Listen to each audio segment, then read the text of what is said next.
আগামী ৫ দিনের জন্য আমাদের সতর্কবার্তা দেওয়া হয়েছে হট অ্যান্ড হিউমিড ওয়েদারে। অ্যান্ড এটা ৩৫ ডিগ্রি এবং তার বেশি থাকার সম্ভাবনা, এবং যা স্বাভাবিকের থেকে ৩ থেকে ৪ ডিগ্রি বেশি থাকতে পারে অনেক জায়গায় ত্রিপুরার বিভিন্ন জেলাতে। আগরতলা শহরে কিরকম? আগরতলা শহরে কালকে যেটা রেকর্ড করা হয়েছে আমাদের আবহাওয়া অফিসে, সেটা হচ্ছে 37.5, যেটা স্বাভাবিকের থেকে ৪ ডিগ্রি বেশি ছিল। আর আজকে যেটা অবজার্ভ করা গেছে সেটা হচ্ছে 37, সেটা স্বাভাবিকের থেকে 3.7 ডিগ্রি সেলসিয়াস বেশি ছিল। বৃষ্টির সম্ভাবনা রয়েছে? বৃষ্টির সম্ভাবনা, উনাকোটি, নর্থ এবং ধলাই বৃষ্টির ১-২ জায়গায় বৃষ্টির সম্ভাবনা দেওয়া হয়েছে সামনের ৩ দিন দেওয়া হচ্ছে।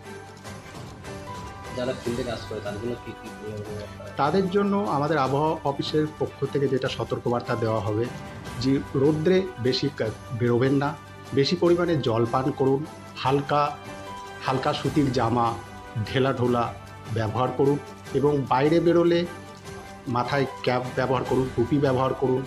এবং আরেকটা যেটা বলবো, যদি কোনো প্রয়োজন থাকে তাহলে 10টার আগে কাজগুলো কমপ্লিট করে নেন।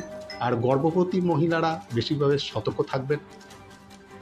আর আরেকটা যেটা মেন, যে ওআরএস বা ওআরএস খান, ওআরএসই করুন, লেবু পানি বেশি করে খান এই গরম থেকে বাঁচার জন্য, গরম এবং হিউমিড ওয়েদার থেকে বাঁচার জন্য।